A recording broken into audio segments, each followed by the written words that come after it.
দেশের শিল্প বাণিজ্য গতিশীল করতে বিলাসজাতীয় ও বাংলাদেশে অভ্যন্তরীণভাবে উৎপাদিত পণ্য ছাড়া সব ধরনের আমদানিতে ঋণপত্র বা এলসি মার্জিন তুলে দিয়েছে বাংলাদেশ ব্যাংক। ফলে এখন থেকে ব্যবসায়ীরা সব ধরনের মূলধনী যন্ত্রপাতি, ভোক্তাপণ্য, মূলধনী কাঁচামাল, ব্যাংক ও গ্রাহকের সম্পর্কের ভিত্তিতে কোনো ধরনের নগদ মার্জিন ছাড়া আমদানি করতে পারবে। বৃহস্পতিবার বাংলাদেশ ব্যাংক এ বিষয়ে একটি সার্কুলার জারি করে সকল তফসিলি ব্যাংকের ব্যবস্থাপনা পরিচালক বরাবর পাঠিয়েছে।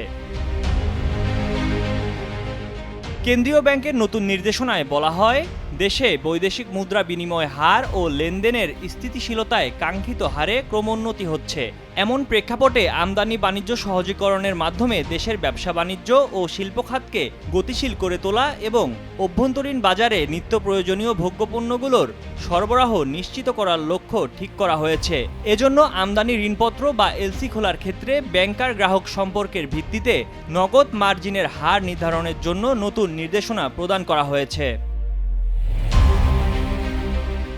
নির্দেশনা অনুযায়ী যেসব পণ্য আমদানি করতে ঋণপত্র খুলতে শতভাগ মার্জিন লাগবে সেগুলো হলো মোটর কার, ইলেকট্রিক্যাল এবং ইলেকট্রনিক্স, হোম বা অফিস অ্যাপ্লায়েন্স, স্বর্ণ ও স্বর্ণালংকার, মূল্যবান ধাতু ও মুক্তা, তৈরি পোশাক, চামড়া ও চামড়াজাত পণ্য, পাট ও পাটজাত পণ্য, প্রসাধনী, আসবাবপত্র ও সাজসজ্জা সামগ্রী, ফুল ও ফল, সিরিয়াল ফুড অর্থাৎ আবশ্যক খাদ্যপণ্য।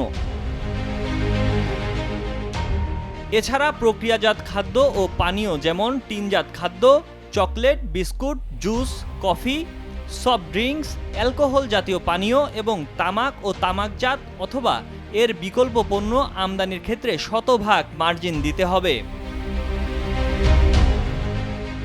দেশে মার্কিন ডলার নিয়ে সংকট তৈরি হওয়ায় ২০২২ সালে এলসি খোলার ক্ষেত্রে কড়াকড়ি আরোপ করে ব্যাংক খাতের নিয়ন্ত্রক সংস্থা বাংলাদেশ ব্যাংক। একাধিক পণ্যের ওপর শতভাগ মার্জিন আরোপের পাশাপাশি ব্যাংক থেকে ঋণ সুবিধা প্রদান বন্ধ করে দেওয়া হয়। এখন পরিস্থিতি উন্নতি হওয়ার ফলে তা তুলে নিল সংস্থাটি। ময়ূখ ইসলাম, কালের কণ্ঠ।